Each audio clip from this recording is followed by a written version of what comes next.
Қайырлы күн қыздар, мен есім Дана Мырзақұлова. Бүгін сіздермен қауіпсіз сорпа жасайтын боламыз.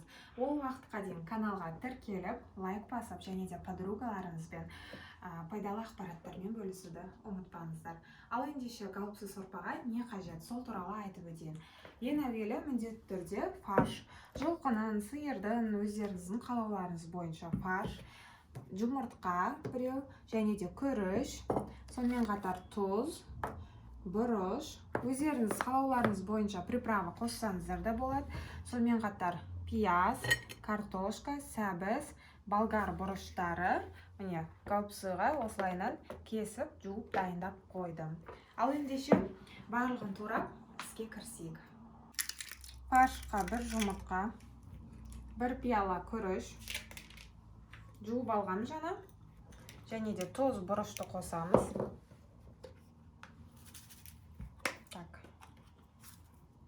Тұз бен бұрыш енді өздеріңіздің көз мөлшерлеріңізге байланысты. Содан кейін барлығын араластырамыз. Мен бұл жерге пияз қоспаймын, себебі менде пиязды ағам жемейді. Бұның ішіне қосатын болсам, сондықтан пияз қоспаймын. Негізі пиязды микровкадан өткізіп жатқан кезде қосып жүрсеңіздер де болады. Все, осыны жақсылап араластырамын. Енді қауіпсіздерімізге барлығын салып шығамыз. Міне. Беті шығып кетеді деп қорықпай қойсаңыздар болады. Біз ішіне бір жұмыртқа қостық. Міне, барлығын осылай салып шығам. Одан кейін сәбіз бен пиязды бөлек қуыруға қазір турап алатын боламын. Сәбізді қазір турап жатырмын. Теркадан өткізсеңіздер де болады.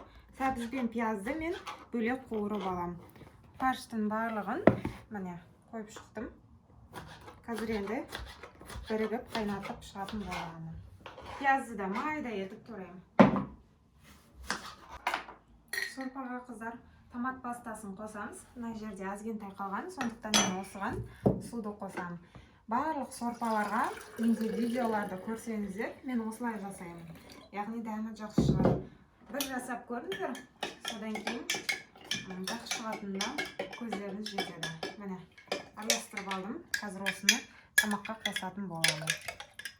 Ішінде томат пастасы азгентай қалған. Негізінен 2 ас қасық немесе 3 ас қасық қосасыздар. Картошканы 2-ге 3-ге бөлемін.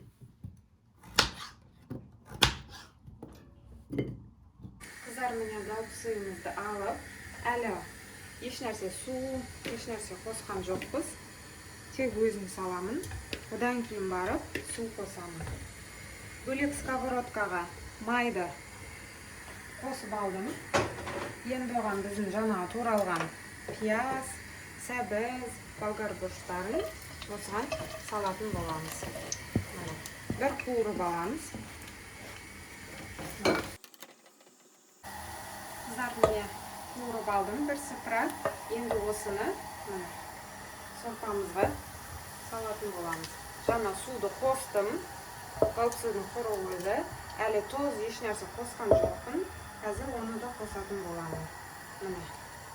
Қуырып алған құрамызды қостым. Осы кезде мен не үшін томат қосқан жоқпын? Себебі томат пастасын мен жаңа бөлек 2-3 ас қасық және де сумен бірге араластырған болатынмын. Сондықтан томат пастасын енді қостым. Енді бір араластырып жеріп, осыны примерно қазір 30-40 минуттай қайнатамыз. Жартысында мен картошканы салатын боламын. Және де қазір кішкене тұзды саламын. Картошканы қайнауға 20 минут қалғанда салдым. Міне қыздар, дайын біздің тамағымыз. Қазір ып-ыстық болып тұр. Дәмін біз уже біреуін жеп алдық.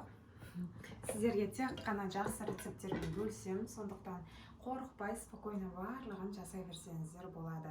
Ең главное, сіздер шын ниетпен жазсаңыздар, барлығы жақсы шығады. Баршаларыңызға сәттілік тілеймін. Отбасыларыңызды осындай дәмді тағамдармен қуантып жүре беріңіздер. Және де каналға тіркеліп, лайк басуды, құрбыларыңызға жіберуді ұмытпаңыздар.